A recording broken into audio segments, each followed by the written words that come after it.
Šaukštas proto. Iš asmeninio dienoraščio 2000 kažkelintų metų gegužės 4. Šiandien tyliai glostau vieną iš retesnių svečių. Jausmą, kad niekur nereikia.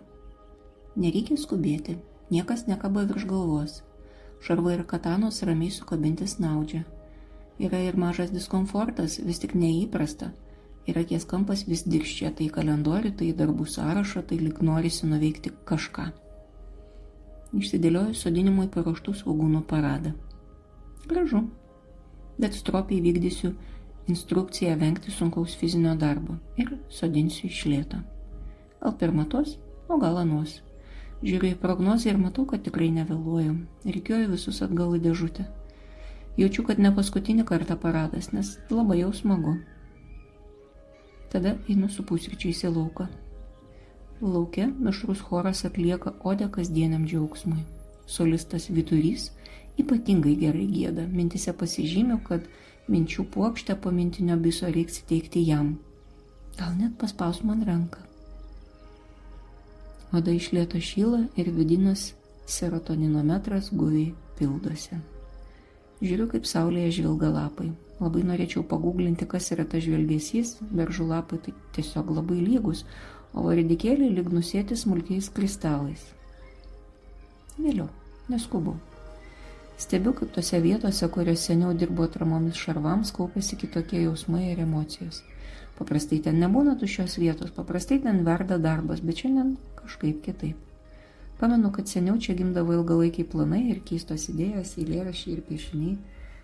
Galėčiau sakyti, kaip gaila, galėtų būti nuolat, bet taip pat nujaučiu, kad turbūt negalėtų. Gal atšaukus vidinę mobilizaciją, būtent pokyčio skersvėjai sudaro geriausias sąlygas eilėraščiams žydėti. Gal. Atsisėdu šalia šeštadienio darbus jau dirbančių katinų. Abu drybso pagilintų savaitgalio režimu. Katinas pakelia galvą, pažiūri mane labai jau apmusėjusių žvilgsnių, matyt kažką greitai diagnozuoja, atsikelia ir atsigula taip, kad nugarą remtųsi man į ranką. Katinas šiltas ir murkia ir čia yra geriausia instrukcija tam, ką reiktų veikti toliau.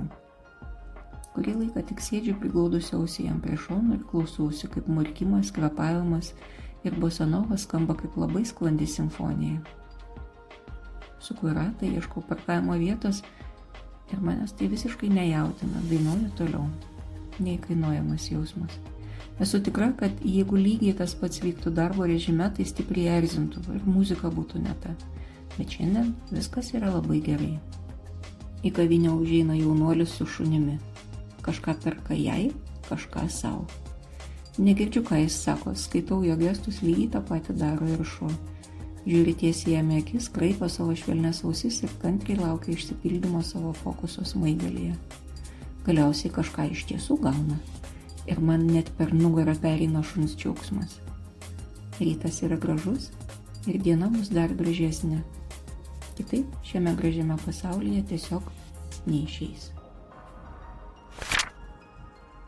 Aš Monika Kuzminskaitė, sveikatos ir mitybos psichologė. Padedu spręsti kasdienius ir sudėtingus elgesio, mąstymo ir emocijų klausimus. Rašau, skaitau paskaitas, teikiu psichologinės konsultacijas. Mane rasit socialiniuose tinkluose vardu Šaukštas proto arba gyvai Vilniuje Goštauto gatvėje.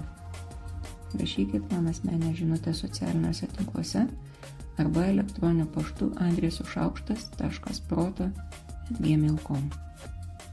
Taikos ir ramybės.